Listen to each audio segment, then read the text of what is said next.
पहाड़ों की ऊंचाइयों में बसा था एक छोटा सा गांव, हिम गांव। यहाँ साल भर बर्फ गिरती थी। बच्चे बर्फ में खेलते थे, बुजुर्ग आग तापते हुए किस्से सुनाते थे। लेकिन इस गांव की हंसी के पीछे एक डर छिपा था। हर साल पूर्णिमा की रात कोई ना कोई बच्चा गायब हो जाता। लोग कहते, वो बर्फ नहीं, किसी की सांसें गिरती हैं। और उस डर का नाम था बर्फीली चुड़ैल। आग बहुत जल समय रही पहले है, की बात सब है, बैठे हैं। जब इस जंगल में एक भयानक राक्षस रहता था। हमें सतर्क रहना रामू। होगा। भाई श्याम, तुझे नहीं लगता इस बार बर्फ कुछ ज्यादा ही गिर रही है? श्याम हंसते हुए, अरे रामू, तू हर साल यही कहता है, बर्फ गिरे तो चुड़ैल, हवा चले तो चुड़ैल, छींक आ जाए तो भी चुड़ैल। मजाक मत कर यार। पिछले साल मोहन भी ऐसे ही बोल रहा था, फिर वो गायब हुआ या नहीं? गीता। सच बताऊं, मुझे तो लगता है ये सब हमारी सोच का वहम है। दादा हरीराम। वहम? तो मोहन, सोना और कालू भी वहम थे। मैंने अपनी आंखों से देखा था नीली रोशनी, बर्फ पर चमकती लकीरें। सब चुप। श्याम। दादा, सच में कोई है क्या जंगल में? दादा। कोई है या कोई था जिसे हमने खो दिया? हवा का झोंका आता है, आग कांपती है। चिंटू देखो, घर के बाहर कितनी अंदर। बर्फ गिर रही है और वो नीली रोशनी भी।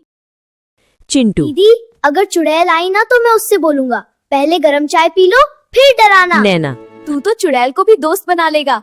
हाँ, और फिर हम दोनों मिलकर पूरे गांव को डराएंगे। अरे तुम दोनों चुप रहो, रात को ऐसी बातें नहीं करते। माँ, आप भी ना हर चीज में डर इसलिए है क्योंकि कुछ बातें सच भी होती हैं। चिंटू अचानक खिड़की की तरफ देखता है। दीदी, वो बाहर नीली सी रोशनी क्या है? नैना मुड़ती है, पर बाहर कुछ नहीं। कुछ नहीं है, सो जा। रात गहरी होती है, हवा तेज, दरवाजे पर हल्की दस्तक। सुबह। माँ चिल्लाते हुए। नैना, चिंटू कहाँ है? नैना दौड़ती है, बिस्तर खाली। नैना। चिंटू, ओ पागल, बाहर मत छिपना। चिंटू! बाहर बर्फ पर नीली चमकती लकीरें। मेरा बच्चा, उसे ढूंढो। माँ रो मत, हम ढूंढ लेंगे। ये निशान जंगल की तरफ रामू है। दौड़कर। फिर से वही निशान। श्याम। अब तो मान लो, ये इंसान का काम नहीं है। माँ रोते हुए। मेरा बच्चा वापस लाओ, कोई कुछ करो। नैना आंसू पोंछती है। कोई कुछ नहीं करेगा, मैं जाऊंगी। नैना अकेली जंगल में। अचानक आवाज। क्यों आई हो इंसान? मेरा भाई लौटा दो। नीली रोशनी फैलती है, चुड़ैल सामने आती है। तुम इंसान अजीब हो, जब तक सब ठीक रहता है तुम हंसते हो। जैसे ही दर्द आता है, दोष किसी और को दे देते हो। नैना। अगर हमने गलती की है तो सजा हमें दो, बच्चों को क्यों? क्योंकि जब मैं रो रही थी तब भी तुम लोगों ने मेरे आंसू नहीं देखे। नैना चौंकती है। तुम कौन हो? देखो, मेरी बर्फ दुख की भरी दीवार कहानी पर है। मेरे दृश्य अतीत के ये उभरता है। दृश्य मेरी आत्मा को चुड़ैल। आज भी रुलाते हैं। क्या तुम समझ पा रही हो? मैं कभी इंसान थी, मेरा नाम गौरी था।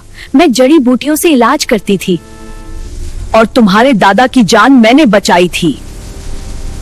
नैना हैरान। फिर ये सब कैसे हो गया? आप चुड़ैल कैसे बनी? एक बच्चा बीमार था, मैंने पूरी कोशिश की पर वो बच नहीं पाया। डर में तुम्हारे गांव ने मुझे जादूगरनी कह दिया और मुझे इस बर्फ में अकेला छोड़ दिया। उसकी आवाज कांपती है। जब मैं मर रही थी मैंने मदद के लिए पुकारा पर किसी ने दरवाजा नहीं खोला। नैना की आंखों से आंसू गिरते हैं। हमें सच नहीं पता था। सच जानने की कोशिश भी नहीं की थी।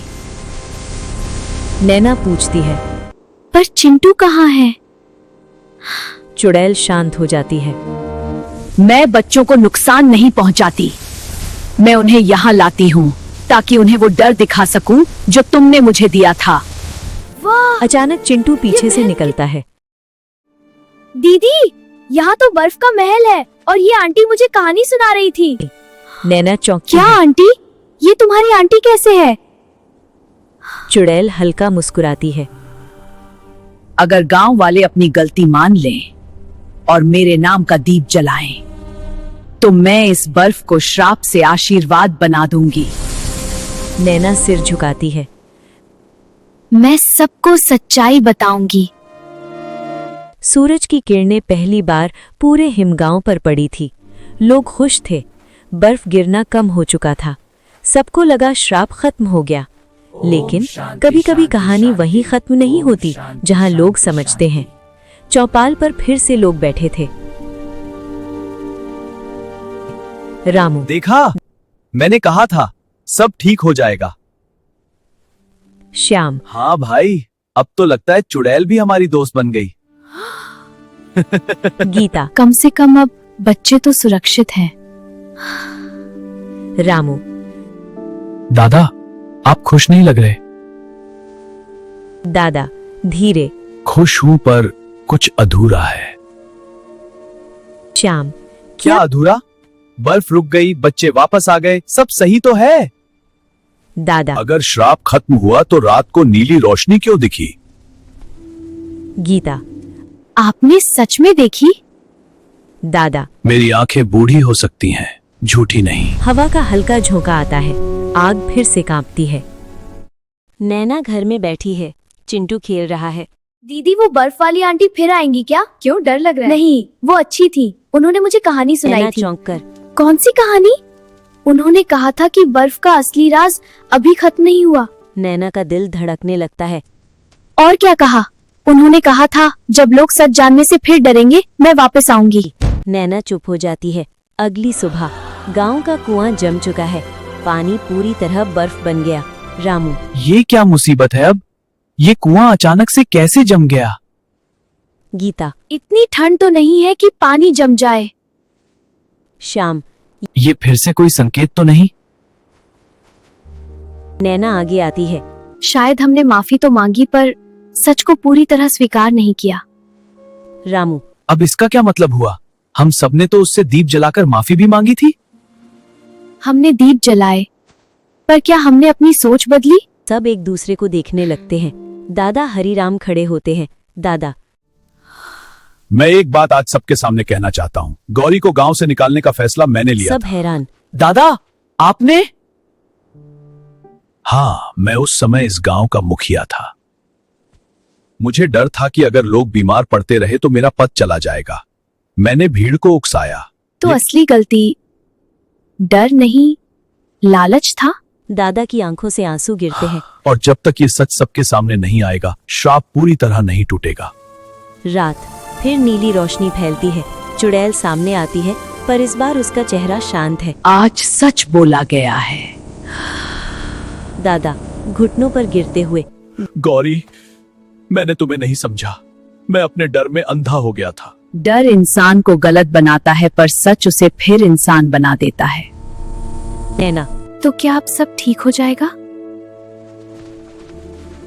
चुड़ैल मुस्कुराती। ठीक तब होगा जब हिमगांव में कोई भी इंसान किसी को अलग समझकर दूर नहीं करेगा। रामू। हम वादा करते हैं कि हम किसी को भी अलग नहीं समझेंगे।